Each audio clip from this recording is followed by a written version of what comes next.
News 18 ಕನ್ನಡದ ಕ್ಯಾಮರಾಗೆ ಒಬ್ಬ ಚಾಲಕ ಕೂಡ ಮಾತಾಡಿದ್ದಾರೆ, ಬನ್ನಿ ನೋಡೋಣ. ಆರ್.ಟಿ ಅವ್ರಿಗೆ ಎಷ್ಟು ಕೊಟ್ರಿ ಅಮೌಂಟು? 50 ರೂಪಾಯಾ?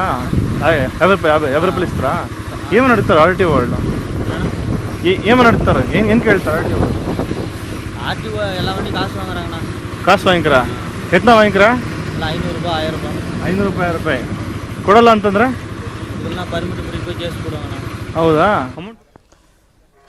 ಇದ್ರ ಬಗ್ಗೆ ಮತ್ತಷ್ಟು ಮಾಹಿತಿ ನನ್ನ ಸಹೋದ್ಯೋಗಿ ರಘುರಾಜ್ ಕೋಲಾರದಿಂದ ಲೈವ್ ಜಾಯಿನ್ ಆಗ್ತಿದ್ದಾರೆ. Good morning Raghuraj.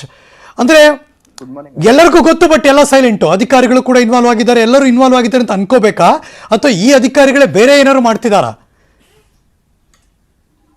ಹರೀಶ್ ನಾಗರಾಜ್, ನಾವು ಏನು ರಹಸ್ಯ ಕಾರ್ಯಾಚರಣೆ ವೇಳೆ ನಮಗೂ ಕೂಡ ಇದೊಂದು ಅನುಮಾನ ಕಾಡ್ತು. ಯಾಕಂತ ಹೇಳಿದ್ರೆ ಏನು ಕೆಜಿಎಫ್ ಆರ್.ಟಿ.ಒ ಹೆಸರಲ್ಲಿ KR-ಪುರಂನ ಆರ್.ಟಿ.ಒ ಅಧಿಕಾರಿಗಳು ರಾತ್ರಿ ಹೊತ್ತು ನಿಮ್ಮ ಕೃಷಿ ಭೂಮಿಯಿಂದ ಪ್ರತಿನಿತ್ಯವೂ ಆದಾಯ ಬರಬೇಕಾ? ಸಾಧಕರು ಹೇಳಿಕೊಡಿ, ತಡ ಮಾಡಬೇಡಿ. ಫ್ರೀಡಮ್ ಆಪ್ ಅನ್ನ ಈಗಲೇ ಡೌನ್ಲೋಡ್ ಮಾಡಿ. ಕಂಪ್ಲೀಟ್ ಆಗಿ ಬೆಳಗ್ಗೆ ರಾತ್ರಿ 9 ಗಂಟೆಯಿಂದ ಬೆಳಗ್ಗೆ 5 ಗಂಟೆವರೆಗೂ ಕೂಡ ಅಲ್ಲಿ ಕೆಲಸ ಮಾಡ್ತಾರೆ. ಸಾರ್ವಜನಿಕರ ಪ್ರಕಾರ 3 ಗಂಟೆವರೆಗೂ ಇದೇ ತರ ಗಾಡಿಗಳನ್ನು ನಿಲ್ಲಿಸಿ ಏನು ಒಂದು ತಪಾಸಣೆ ಸೋಗಿನಲ್ಲಿ ಎಲ್ಲರ ಬಳಿ ಕೂಡ ಹಣವನ್ನ ತಗೊಳ್ತಾರೆ ಅಂತಕ್ಕಂಥ ಮಾಹಿತಿ ಇತ್ತು. ನಾವು ಹೋಗಿ ನೋಡಿದಾಗ ಅದೇ ನಿಜವಾಗಿದ್ದು. ಪ್ರತಿ ವೆಹಿಕಲ್ ಅನ್ನು ಕೂಡ ತಪಾಸಣೆ ಮಾಡುವ ಒಂದು ನೆಪದಲ್ಲಿ ಅಲ್ಲಿ ಬ್ರೇಕ್ ಇನ್ಸ್ಪೆಕ್ಟರ್ ಪಕ್ಕದಲ್ಲಿರ್ತಕ್ಕಂಥ ಏನು ಅಧಿಕಾರಿ ಏನಿರ್ತಾರೆ ಅವರು ಹಣವನ್ನು ವಸೂಲಿ ಮಾಡ್ತಾರೆ. ನಂತರ ಹಣವನ್ನ ತೆಗೆದುಕೊಂಡು ಹೋಗಿ ಇನ್ಸ್ಪೆಕ್ಟರ್ ಗಳಿಗೆ ಕೊಡ್ತಾರೆ. ನಾವು ವಿವರವನ್ನ ಕೆಜಿಎಫ್ ಆರ್.ಟಿ.ಒ ಅಧಿಕಾರಿಗಳು ಕೂಡ ಅವ್ರನ್ನ ಸಂಪರ್ಕ ಮಾಡಲಿಕ್ಕೆ ಪ್ರಯತ್ನ ಪಟ್ಟು ಅದೇ ಅವರು ಅದಕ್ಕೆ ಪ್ರತಿಕ್ರಿಯೆಯನ್ನ ಕೊಡ್ಲಿಕ್ಕೆ ನಿರಾಕರಣೆ ಮಾಡಿದ್ರು. ಇದು ಎಲ್ಲ ಕಡೆ ನಡೆಯುತ್ತೆ, ಮಾಮೂಲಿಯಾಗಿ ನಡೆಯುತ್ತೆ ಅಂತಕ್ಕಂಥವು ಸಲ್ಲಿಸದಂತ ಮಾತುಗಳನ್ನ ಕೂಡ ಹೇಳ್ತಾರೆ. ನಾವು ಏನು ಸಾರಿಗೆ ಸಚಿವರಿಗೆ ಈ ವಿಚಾರನ ಹೇಳ್ತೀವಿ ಅಂದದ್ದು ಕೂಡ, ಆದ್ರೂ ಕೂಡ ಅವರು ಏನ್ ಮಾಡ್ಲಿಕ್ಕೆ ಸಾಧ್ಯ ನಮ್ಮನ್ನ ಅನ್ನೋ ಮಟ್ಟದಲ್ಲಿ ಅಲ್ಲಿ ಇರ್ತಕ್ಕಂಥ ಸಾರಿಗೆ ಅಧಿಕಾರಿಗಳು ಮಾತಾಡುವಂತದ್ದು. ಹರೀಶ್, ಪ್ರತಿ ಒಂದು ವಾಹನಗಳನ್ನ ತಪಾಸಣೆ ಮಾಡೋ ಹೋಗ್ನಲ್ಲಿ ಒಂದು 500ರಿಂದ 1000 ರೂಪಾಯಿಯನ್ನು ವಸೂಲಿ ಮಾಡುವಂತದ್ದು. ಮತ್ತೆ ಪ್ರಮುಖವಾಗಿ ಆಂಧ್ರ ಪ್ರದೇಶ ಮತ್ತೆ ತಮಿಳುನಾಡಿನಿಂದ ಬರ್ತಕ್ಕಂಥ ಲಾರಿಗಳೇ ಇವರ ಒಂದು ಪ್ರಮುಖ ಟಾರ್ಗೆಟ್ ಆಗಿರುತ್ತೆ. ಅಲ್ಲಿ ಸ್ಥಳೀಯರು ಎಲ್ಲರೂ ಹೇಳ್ತಾರೆ, ರಾಜಕಾರಣಿಗಳು ಕೂಡ ಈ ಒಂದು ಅಧಿಕಾರಿಗಳ ಬಗ್ಗೆ ಟೀಕೆ ಮಾಡ್ತಿದ್ರು ಕೂಡ ಈ ಒಂದು ಅಧಿಕಾರಿಗಳ ವಿರುದ್ಧವಾಗಿ ಸಾರಿಗೆ ಇಲಾಖೆ ಅಧಿಕಾರಿಗಳು ಯಾವುದೇ ತರ ಒಂದು ಕ್ರಮವನ್ನು ಕೂಡ ಇದುವರೆಗೂ ತೆಗೆದುಕೊಳ್ತಾ ಇರುವಂತದ್ದು ಸಾಕಷ್ಟು ಅನುಮಾನಕ್ಕೆ ಎಡೆ ಮಾಡಿರುವಂತದ್ದು. ಹರೀಶ್, ಸೊ ಹಂಗಾರೆ ಎಲ್ಲರಿಗೂ ಗೊತ್ತು, ಬಟ್ ಯಾರು ತಡೆಯೋಕ್ ರೆಡಿ ಇಲ್ಲ ಹಾಗಿದ್ರೆ? ಇದೇ ಮಾತನ್ನ ಸಾರ್ವಜನಿಕರು ಮತ್ತೆ ಅಲ್ಲಿರ್ತಕ್ಕಂಥ ರಾಜಕಾರಣಿಗಳು, ಮಾನವ ರಾಜಕಾರಣಿಗಳು ಮತ್ತೆ ಸಂಘಟನೆಗಳು ಕೂಡ ಹೇಳ್ತಾ ಇರುವಂತದ್ದು. ಆ ಒಂದು ಸ್ಥಳದಲ್ಲಿ ಕಳೆದ 2 ವರ್ಷದಿಂದ ಅಧಿಕಾರಿಗಳು ವಸೂಲಿ ದಂಧೆಯನ್ನ ಮಾಡ್ತಾ ಇದ್ದಾರೆ. ಆದ್ರೂ ಕೂಡ ಸಾರಿಗೆ ಅಧಿಕಾರಿಗಳು ಯಾಕೆ ಇವ್ರ ಮೇಲೆ ನಿಗಾವನ್ನು ಇರ್ತಿಲ್ಲ? ಬೆಳಗ್ಗೆಯಿಂದ ಸಂಜೆವರೆಗೂ ಅಧಿಕಾರಿಗಳು ಒಂದು ರೀತಿಯಾಗಿ ಆರ್.ಟಿ.ಒ ಕಚೇರಿಯಲ್ಲಿ ಕಾರ್ಯನಿರ್ವಹಣೆ ಮಾಡ್ತಾರೆ. ಆದ್ರೆ ರಾತ್ರಿ ಆದಂತೆ ಅಧಿಕಾರಿಗಳು ಬೇನಾಮಿ ವ್ಯಕ್ತಿಗಳನ್ನ ಇಟ್ಕೊಂಡು ಅಲ್ಲಿ ವಸೂಲಿಯನ್ನ ಮಾಡ್ತಾ ಇದ್ದಾರೆ ಅಂತಕ್ಕಂಥ ಒಂದು ಆತಂಕಕಾರಿ ವಿಚಾರ ಕೂಡ ಬೆಳಕಿಗೆ ಬಂದದ್ದು. ಅಲ್ಲಿ ಕೆಲಸ ಮಾಡುವಂತವ್ರು ಎಲ್ಲರೂ ಕೂಡ ಹೋಮ್ ಗಾರ್ಡ್ಸ್ ಆಗಿದ್ದಾರೆ. ಮತ್ತೆ ಏನು ಆರ್.ಟಿ.ಒ ಅಧಿಕಾರಿ ಮತ್ತೆ ಡ್ರೈವರ್ ಇಬ್ಬರೇ ಸಾರಿಗೆ ಇಲಾಖೆಗೆ ಸೇರಿದಂತಹ ನೌಕರರಾಗಿರ್ತಾರೆ.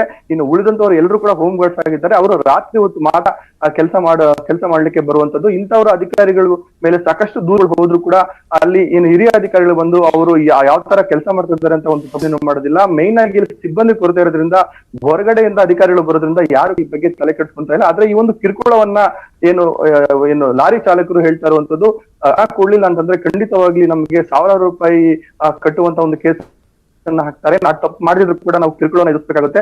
ಭಾಷೆ ಸಮಸ್ಯೆ ಇರೋದ್ರಿಂದ ನಾವು ಅವ್ರು ಕೇಳಿದ ಹಣವನ್ನ ಕೊಟ್ಟು ಹೋಗ್ತೀವಿ. ಸಾಕಷ್ಟು ಅಧಿಕಾರಿಗಳು ಪಾನಮತ್ತರಾಗಿರ್ತಾರೆ ಅಂತಕ್ಕಂಥ ಮಾಹಿತಿಯನ್ನು ಕೂಡ ನಮ್ಗೆ ನ್ಯೂಸ್ 18 ಮುಂದೆ ಅವರು ಹೇಳಿರುವಂತದ್ದು. ಹರೀಶ್, ಥ್ಯಾಂಕ್ ಯು ರಘುರಾಜ್, ಈ ಕ್ಷಣದ ಮಾಹಿತಿಯನ್ನು ಕೊಟ್ಟಿದ್ದಕ್ಕೆ. ವಿಜುವಲ್ಸ್ ಅಲ್ಲಿ ನೋಡ್ತಾ ಇದ್ದೀರಾ, ಹಣ ಪಡೆಯೋ ದೃಶ್ಯ ಕೂಡ ಸೆರೆ ಸಿಕ್ಕಿದೆ. 500 ರೂಪಾಯಿ, 100 ರೂಪಾಯಿ, 1000 ರೂಪಾಯಿ. ಆ ಕ್ಷಣಕ್ಕೆ ಅವ್ರ ಮೂಡ್ಗೆ ಹೆಂಗೆ ಬರುತ್ತೆ ಹಂಗೆ ಅವ್ರು ಕೇಳ್ತಾರೆ, ಇವ್ರು ಕೊಡಲೇಬೇಕು, ಇಲ್ಲ ನೆಗೋಷಿಯೇಟ್ ಮಾಡಬೇಕು. ಆಗಲ್ಲ, ಅದು ಇದು ನಡೀತಿರುತ್ತೆ. ಬೆಳಗಿನ ಜಾವ 3:30 ತನಕ ಎಲ್ಲ ವಾಹನಗಳನ್ನು ತಪಾಸಣೆ ಮಾಡ್ತಾರೆ. ಆ ವಾಹನಗಳಿಂದ FC ಅದು ಇದು ಎಲ್ಲ ಕೇಳ್ತಾರೆ. ಹಿಂದೆ ಮುಂದೆ ಒಂಚೂರು ಸಿಗಾಕೊಂಡಿದ್ರೆ ಎಲ್ಲ ಇದ್ರೂ ಹುಡುಕ್ತಾರೆ, ಅದು ಬೇರೆ ವಿಚಾರ. ಅವ್ರು ವಸೂಲಿ ಮಾಡಲೇಬೇಕು ಅಂತ ಡಿಸೈಡ್ ಮಾಡ್ಕೊಂಡಿದ್ರೆ ಮುಲಾಜಿಲ್ಲೇ ಹುಡುಕ್ಬೋದು, ಆಗಲ್ಲ ಅಂತೇನಲ್ಲ. ಸೊ ಹಾಗಾಗಿ ಈ ದಂಧೆ ನಡೀತಾ ಇದೆ. ನನ್ನ ಸಹೋದ್ಯೋಗಿ ಹೇಳ್ತಾ ಇದ್ರು, ಬೇರೆಯವ್ರು ಕೇಳಿದ್ರೆ ಇದು ಸಹಜವಾಗಿ ಮಾಮೂಲಿ ನಡೆಯುತ್ತಲ್ಲ ಅಂದರೆ ಸ್ಟೇಟ್ಮೆಂಟ್ ಕೊಟ್ಬಿಡ್ಲಿ, ಮಾಮೂಲಿ ಮಾಡ್ತಿರ್ತೀವಿ ನಾವು ಅಂತ. ಸಪೋಸ್ ಯಾರು ಆ್ಯಕ್ಷನ್ ತಗೊಳ್ಳಲ್ಲ ಅಂದ್ರೆ ಅರ್ಥ ಅವ್ರಿಗೂ ಸಮಥಿಂಗ್ ಹೋಗ್ತಾ ಇದೆ ಅಂತ ಜನ ಮಾತಾಡ್ತಾರಪ್ಪ, ನಮಗೆ ಗೊತ್ತಿಲ್ಲ. ಇದು ಅಲ್ಲಿನ ಬೆಳವಣಿಗೆ.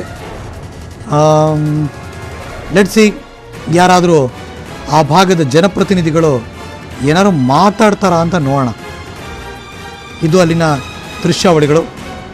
ಆರ್.ಟಿ.ಒ ಅಧಿಕಾರಿಗಳು ಬೆಳಗಿನ ಜಾವ ತನಕ ತಪಾಸಣೆ ಮಾಡ್ತಾರೆ, ಭಾರೀ ವಸೂಲಿ ಮಾಡ್ತಾರೆ. ಬರೀ ತೋರಿಸೋದಷ್ಟೇ ಅಲ್ಲ, ಡ್ರೈವರ್ಗಳು ಕೂಡ ಮಾತಾಡೋದು ನಿಮಗೆ ತೋರಿಸಿದ್ದೀವಿ ನಾವು.